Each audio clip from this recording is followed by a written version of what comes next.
Here's a cute little question looking at how we can apply this concept of cell potential. I want to know if a 1 molar solution of iron 3 ions simultaneously reacts with silver metal.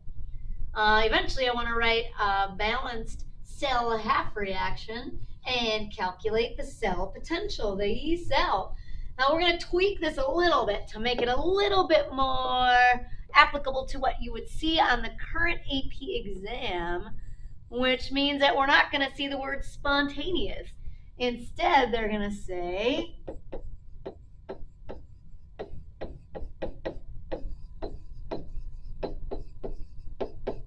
thermodynamically favorable, right?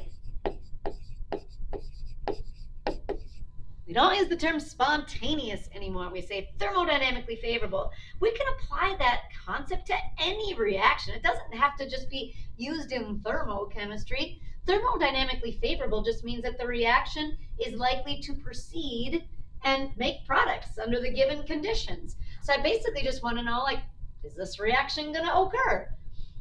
It's already given as a balanced equation, and it is reduced to a net ionic equation, but this kind of reminds me of like way back in the day when you were looking at like single replacements, where maybe this would have been something like iron nitrate, where the nitrate is a spectator, so we're not showing that anymore, reacting with like the 3 silver, and then eventually making products.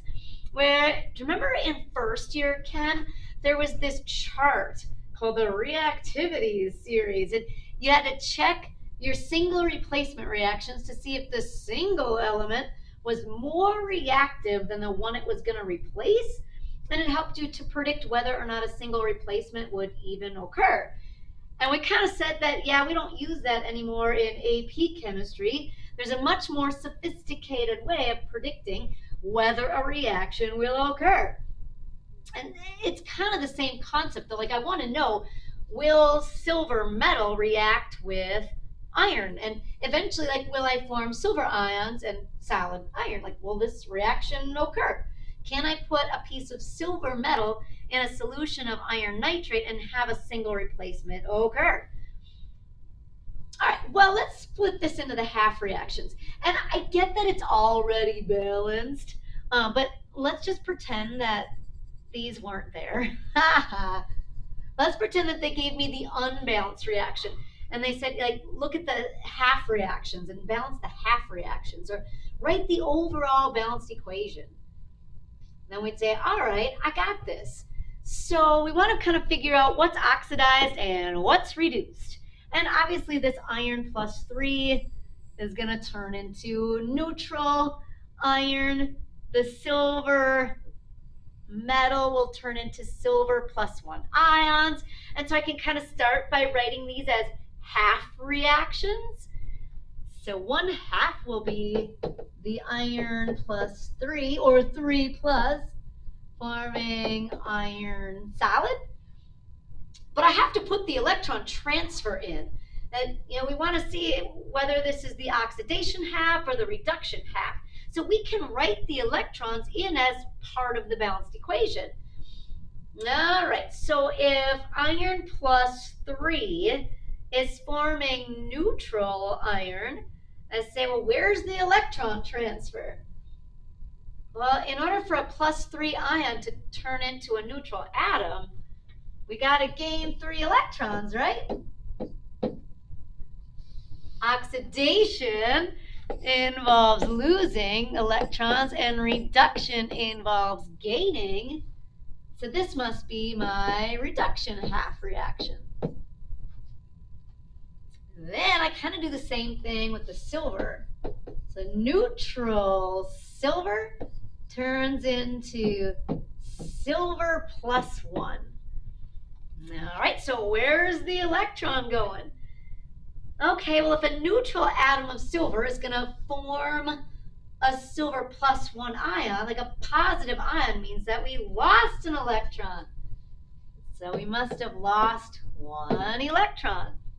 And this would make sense because in order to have a balanced redox reaction, I eventually need something that's oxidized, losing electrons, and I need something that's reduced, something that's gaining the electrons.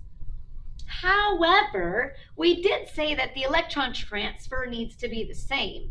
So we've got a problem in that if my silver half reaction is only producing 1 mole of electrons, my iron half needs 3.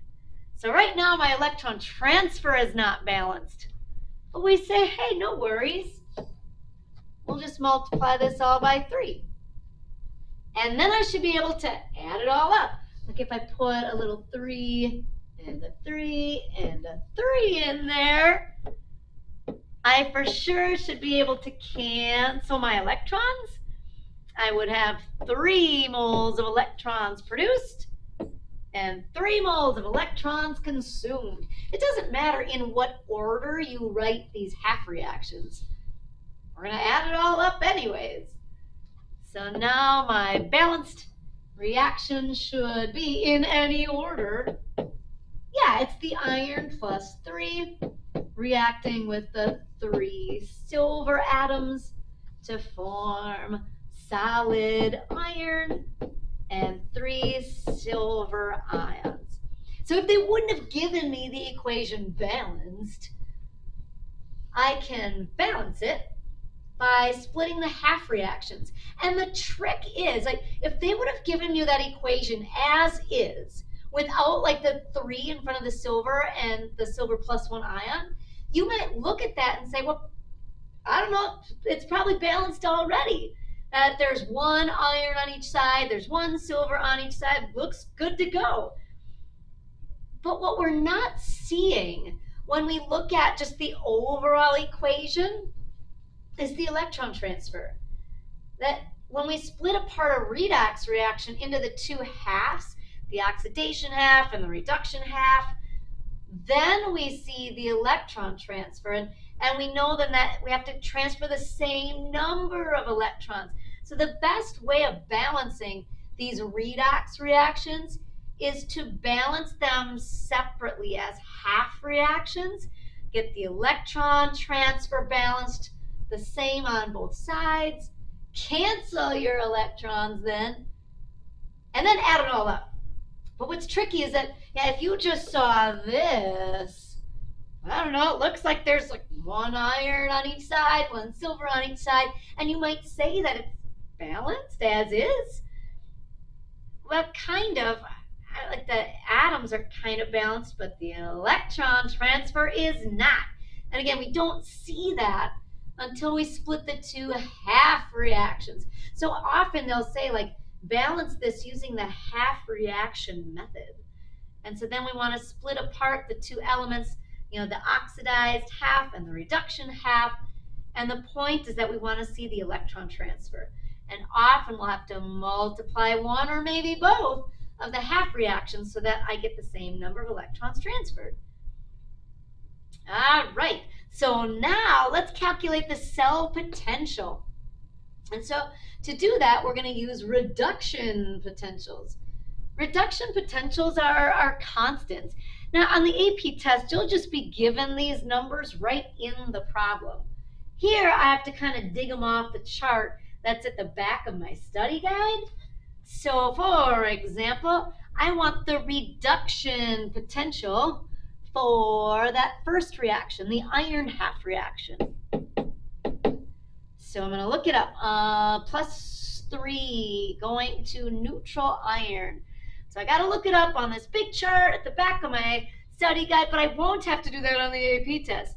They used to put this giant chart in the equation packet, but not anymore. They'll just give you the numbers right where you need them, which is kind of nice. All right, I found it. Here it is. Iron plus 3, gaining 3 electrons to form neutral iron. And here is its reduction potential. Remember, these are standard reduction potentials. The likelihood that these particles are reduced. All right, so it is negative 0.036. Negative 0.036 volts. And then I got to do the same thing for my second half reaction. However, my second half reaction is the oxidation half. Well, this chart is for reduction. So I'll be able to find like the opposite. Here it is. I can find the reduction half reaction that involves silver gaining an electron to form neutral silver atoms. Well, if I'm going to flip the reaction for oxidation, then I want to flip the sign of the reduction potential. I want to make it for oxidation. So I'm going to flip this to negative 0.8 volts. And then I just add them to get the overall cell potential. Oh, yep, I see a problem here. Negative 0.836 volts. Oh, we were told that your cell potential needs to be positive. In order for a cell to run spontaneously, or now we're going to say in a thermodynamically favorable direction, your cell potential needs to be positive. This one's negative. So as is written, will silver metal react with a solution of iron plus 3 ions? No, it will not. No. Now the opposite would be true. I could put solid iron in a solution of maybe silver nitrate, and the opposite should work. If I kept the silver as the reduction half and I just flipped the iron for oxidation, then I would end up with a positive cell potential. So again, more sophisticated than just looking on a chart. I mean, it's a little more work, right? But it's better chemistry. Say, no, this is not thermodynamically favorable in the direction written.